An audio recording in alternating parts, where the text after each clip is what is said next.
ராப்பகலாக உழைக்கிறதெல்லாம் 20-30 ஒன்றும் செய்யாது. 30-40 காமிக்க ஆரம்பிச்சிடும். கோபம், எரிச்சல், அடுத்தவங்கள்ட்ட பழக தெரியாமல் இருக்கிறது, எல்லாரையும் குறை சொல்கிறது, எங்கே போனாலும் அது என்ன சொல்கிறது, ரோட்டில் நம்மளை சுற்றி இருக்க அத்தனை பேரும் தப்பாக பண்ணுற மாதிரி மனசில் அம்பி மாதிரி மனசில் படுறது, இது எல்லாமே 30-40 அவங்க மேலே பாதிப்புகளை ஏற்படுத்த ஆரம்பித்து 40 தாக்கம் என்னங்கிறதே அவங்களுக்கு தெரிகிற இடத்துல வந்துடுவாங்க. 45க்குள்ளே மாறலை அப்படின்னா அந்த பழக்கம் நம்மளை அடிமையாக்கி வச்சிடும்.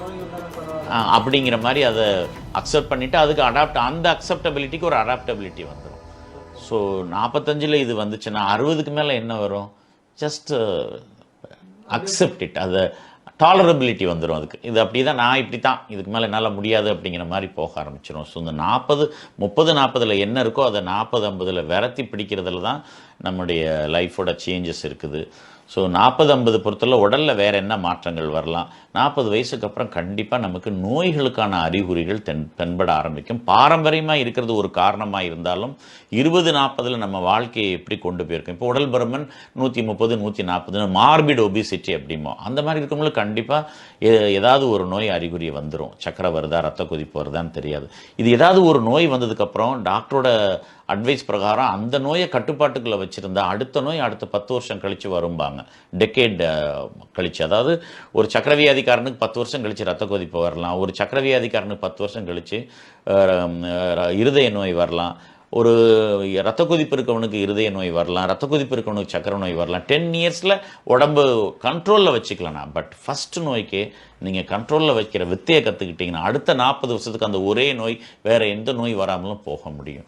ஸோ நோய் தெரிஞ்ச உடனேயே எனக்கு அப்படித்தான், எங்கள் அப்பாவுக்கு இருந்தது எனக்கு வந்து நான் அக்செப்ட் பண்ணாமல், எங்கள் அப்பா பண்ண தப்பே நானும் பண்ண போய் தான் எனக்கு வந்திருக்கு, நான் இதிலிருந்து மாறிக்கிறேன், நான் இனிமேல் ஒழுங்காக தூங்க பார்க்குறேன், அதிக கடன்களை வாங்கி நான் ஸ்ட்ரெஸ்ஸை ரொம்ப அதிகமாக்காமல் பார்த்துக்கிறேன். சக்கரவியாதி, ரத்த கொதிப்பு, இருதய நோய், இது எல்லாத்தினுடைய நம்பர்ஸ்லாம் நமக்கு வந்து பைய 30லேருந்தே காமிச்சு கொடுக்கும்.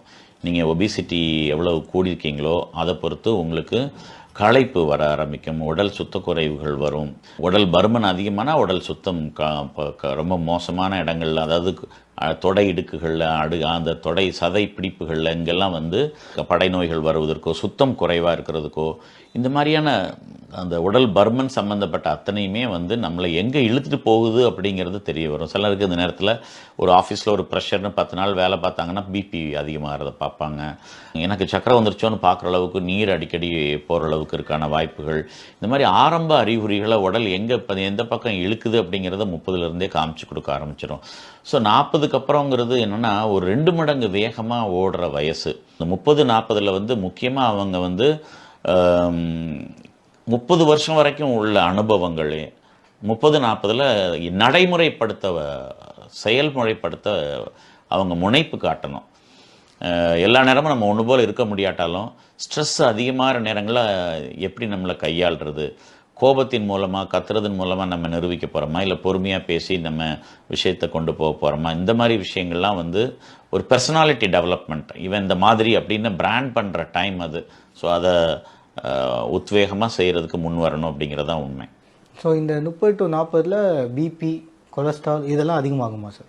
மெட்டபாலிக் சிண்ட்ரம்னு ஒன்று இருக்குது. அது ஒன்றும் இல்லை, உன்னுடைய உயரத்துக்கு ஏற்ற எடை, உன்னுடைய இடுப்பு சுற்றளவு எடை, உன்னுடைய இரத்த கொதிப்பு, உன்னுடைய கொழுப்பு, அதில் கெட்ட கொழுப்புன்னு இருக்குது, லோ டென்சிட்டி லிப்பிட், ட்ரைக்ளிசரைட்ஸ், அந்த ரெண்டும் கெட்ட கொழுப்பு.